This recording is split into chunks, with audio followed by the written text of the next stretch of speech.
We have a young lady that's broken down in the middle of the road. Help comes, and all of a sudden they find themselves in a situation where they're getting carjacked. Dash cam footage showing the moment police arrive.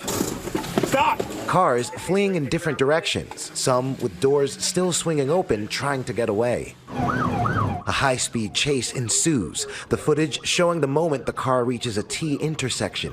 A massive explosion as one of the cars crashed into a guardrail and a utility pole. Amazingly, those inside surviving and fleeing. Tonight, police now asking the public for help.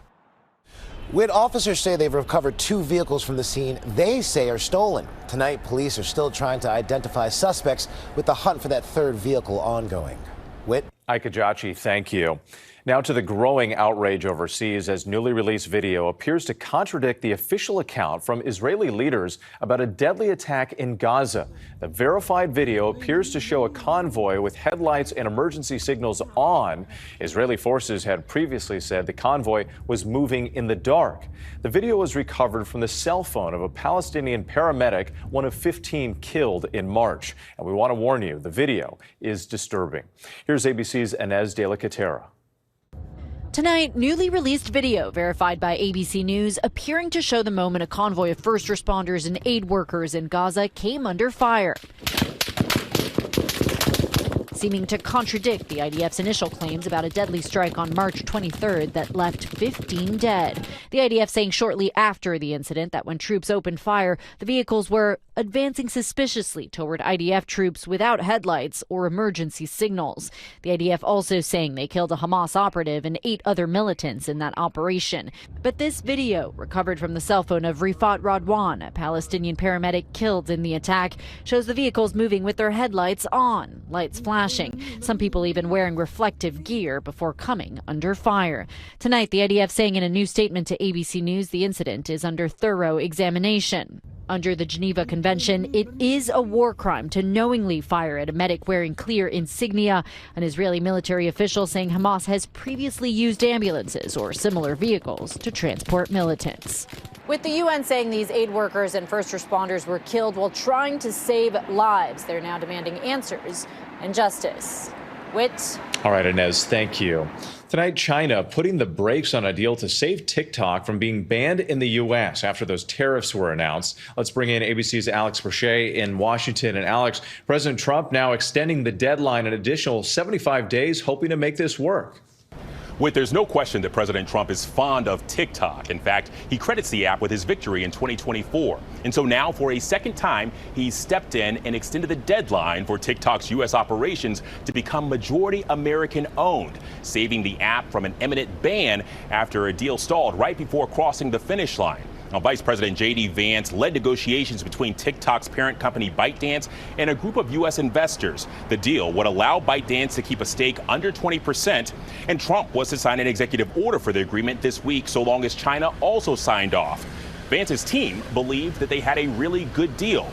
But then the president made his tariff announcement on Wednesday, and on Thursday morning, ByteDance informed the White House that China would not approve anything for TikTok until negotiations could be held on the Trump tariffs. So until then, that algorithm remains in ByteDance's control, and Whit, a deal for TikTok remains on hold.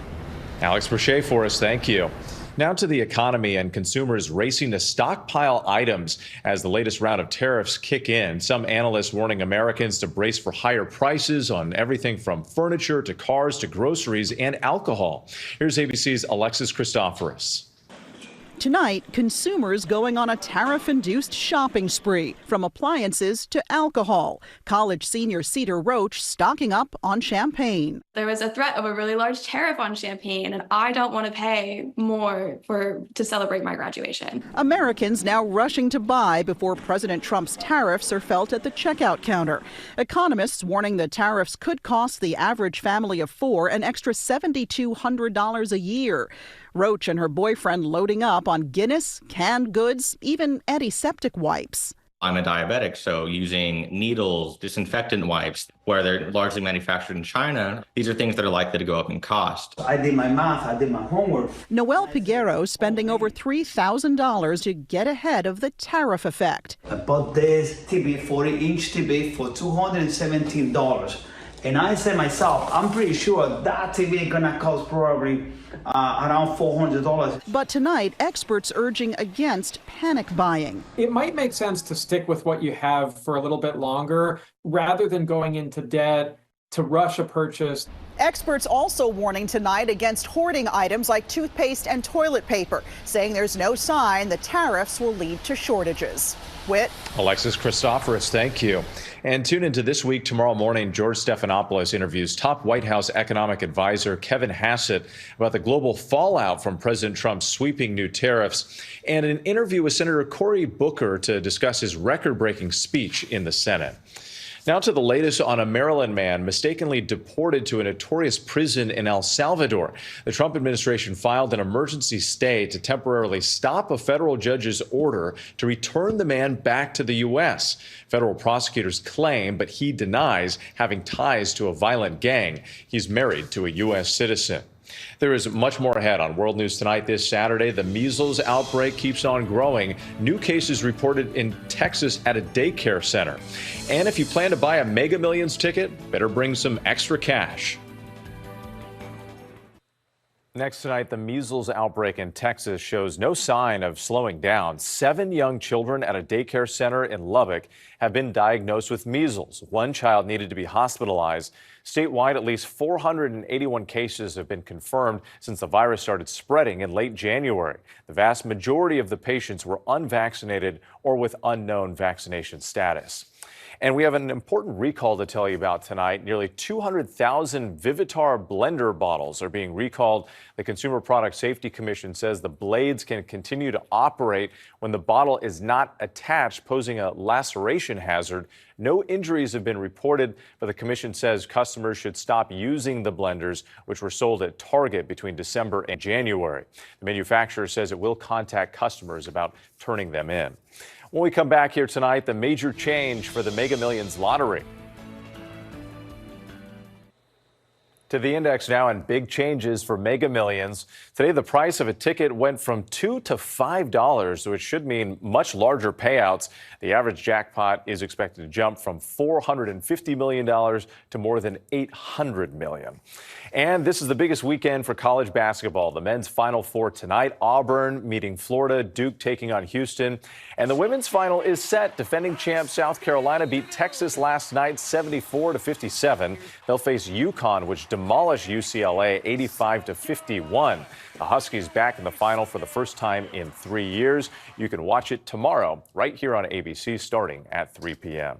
When we come back, America Strong, the heartwarming reunion behind bars. Finally tonight, America Strong, the special bond changing lives. Jared Hansen and Chase Benoit, inmates at San Quentin Prison in California, waiting eagerly in the main courtyard for some very special visitors. What's up, man? Good to see you. An emotional reunion, bringing them back together with these 2-year-old black Labradors they helped train as service dogs to be paired with people with disabilities. Hey, buddy. It was their first time seeing the dogs, Wendell and Artemis, in a year. The program is run by Canine Companions. The inmates started working with the dogs when they were between 2 and 4 months old, teaching them about 20 skills over the course of a year.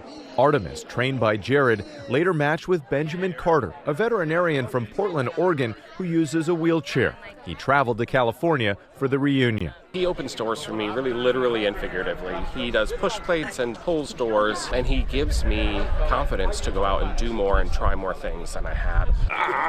He just got a bat. Seeing him in action and actually serving somebody in the community, it's just, I'm a loss for words right now. The experience transformative for Chase, Wendell's trainer, and Robert Quigley, his new owner, who is deaf. I think they should have more program and more prisons. Wendell! It's given me something that I think I was searching my whole life, and that was really like purpose, a meaningful purpose. Doing something that's good, bigger than myself, and feeling like I'm part of something great.